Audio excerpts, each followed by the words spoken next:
Hello everyone, this is doctor Kan Shah here, paediatric robotic and laparoscopic surgeon. आज हम एक topic पे बात करने वाले हैं जो है इंटरसेप्शन इन चिल्ड्रन। इसका स्पेलिंग डिफिकल्ट है, इसलिए लोग बहुत घबरा जाते हैं, इसको गूगल करने में भी तकलीफ होती है।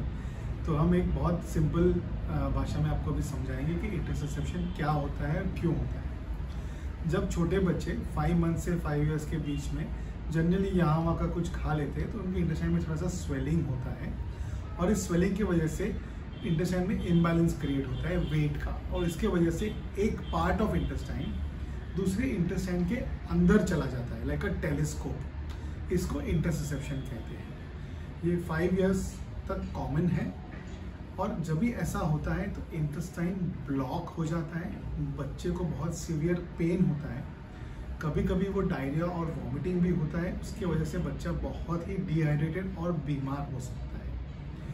अगर आपके बच्चे में ऐसा कोई इंटरसेप्शन का लक्षण है तो यूजुअली आपके डॉक्टर एक सोनोग्राफी कराएंगे, जिसपे एक वो इंटेस्टाइन जो एक दूसरे के अंदर चली गई है एक गांठ जैसी दिखेगी, और वो उसको आसानी से अल्ट्रासाउंड पे डायग्नोज कर लेंगे।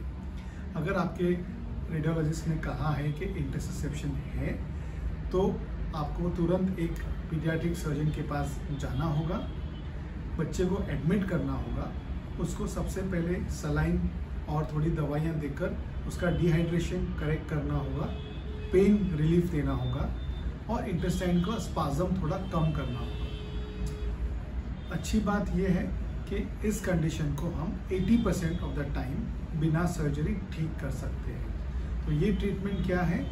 इस ट्रीटमेंट में हम बच्चे को थोड़ा बेहोश करके उसके पीछे के रास्ते से इनीमा करके और ऊपर से पेट में से अल्ट्रासाउंड करके या सोनोग्राफी करके एक इनीमा से वो इंटेस्टाइन को फिर से उल्टी दिशा में धक्का मार सकते हैं।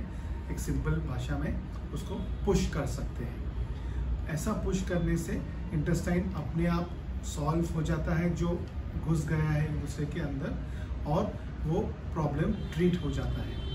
80% चिल्ड्रन में हम ये करने से सर्जरी अवॉइड कर सकते हैं। किन बच्चों में हम ये नहीं कर सकते हैं? जिन बच्चों को ये बीमारी 2 या 3 दिन से ज़्यादा रही है, जो बच्चे बहुत ज़्यादा सिक या बीमार हैं, जिनको बहुत ज़्यादा उल्टियाँ हुई हैं, जिनका पेट ऑलरेडी बहुत सूज गया है, वो बच्चे जो 5 महीने से छोटे हैं या 5 साल से बड़े हैं, क्योंकि उनमें यूजुअली इंटेस्टाइन का कोई अंदरूनी बीमारी होता है जिसके वजह से ये इंटरसेप्शन होता है। उन बच्चों में हम एक सीटी स्कैन कराते हैं और उन बच्चों में यूजुअली सर्जरी लगती है। जब हम अल्ट्रासाउंड से कोशिश करते हैं इस इंटेस्टाइन को पुश करने की और वो नहीं हो पाता है, और अगर बच्चा आपका हेल्दी है तो हम ये 1 और 2 बार और ट्राई कर सकते हैं।